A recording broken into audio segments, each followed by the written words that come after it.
Hey guys, got a cool one. I wanted to show. So like I always all these videos I always say like I try to get the best deal, obviously, and I'll try to get like so if I get say a roll of Barber halves from some eBay auction, I'll look through them, look through the dates, see if there's any rare mintages or just anything in like impeccable condition. Full Liberty on the headband.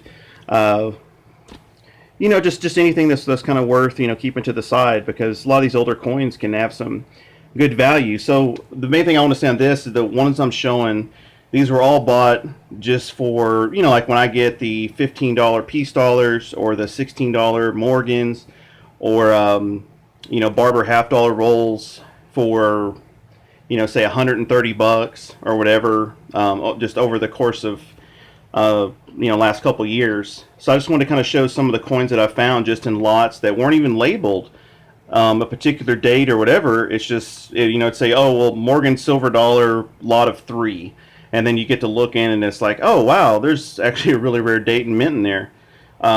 So for example, first up, 1892S, which is real low mintage for them. Actually decent condition, not worn too bad.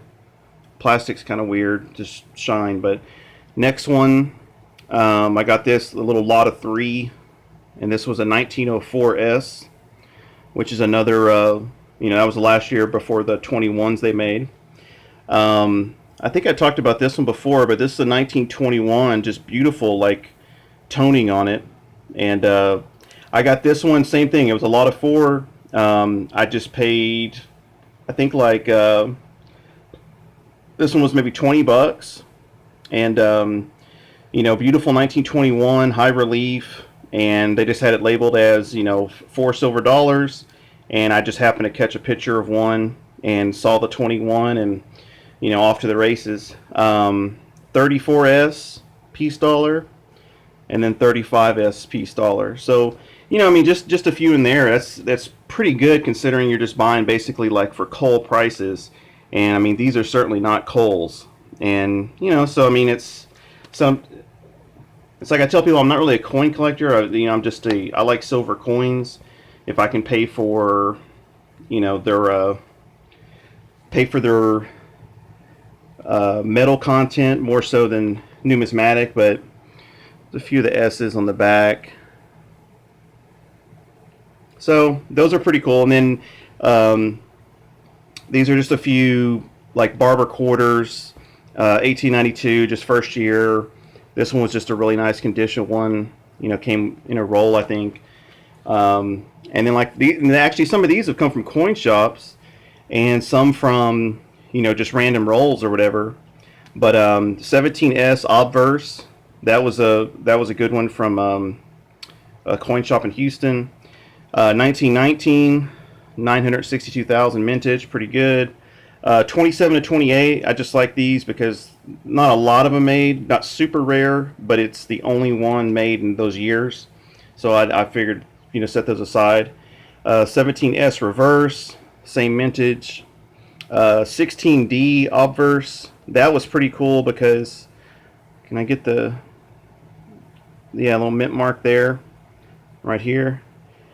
And so that one was really cool because 1916 is the first year, and there's a lot of cool stuff there. And same thing here. So I'd get a roll, 500,000, 800,000, 500,000, in decent shape as well. So I just kind of go through rolls, 992, 600. This one's just in good shape. So it's kind of cool. I'm looking them up, and like I said, I'll pluck them out of a roll.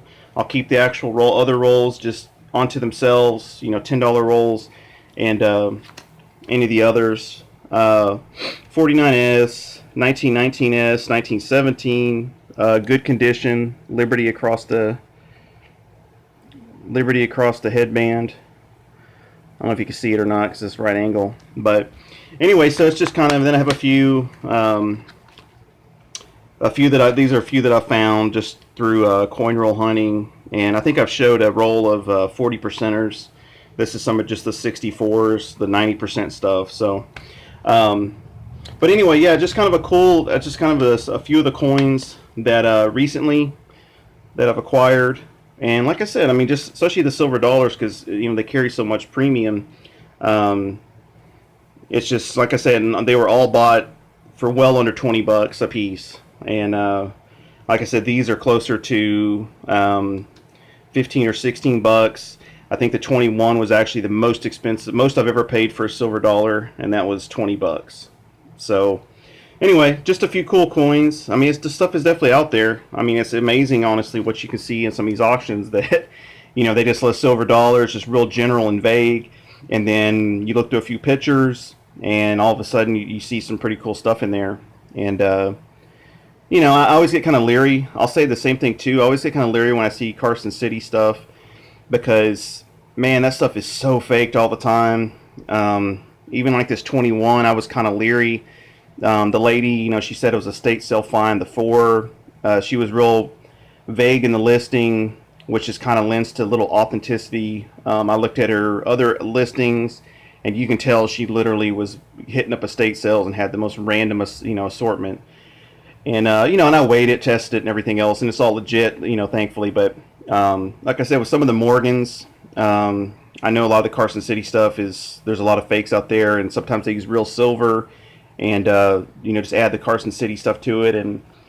But anyway, for these, not super rare, not nothing in here that's the 1892S probably is the most rare, and maybe the 21. Actually, I guess the 21 is, and then the other one. But like I said, I mean, if you're getting them for their metal prices, then you're always going to come out ahead because you can dang for sure sell them for higher than what their metal is worth. So anyway, just a few cool ones just over this past year or two maybe, and just kind of some different stuff that I've been able to kind of pluck out of just the regular bullion rolls and stuff. So anyway, until next time, thanks guys.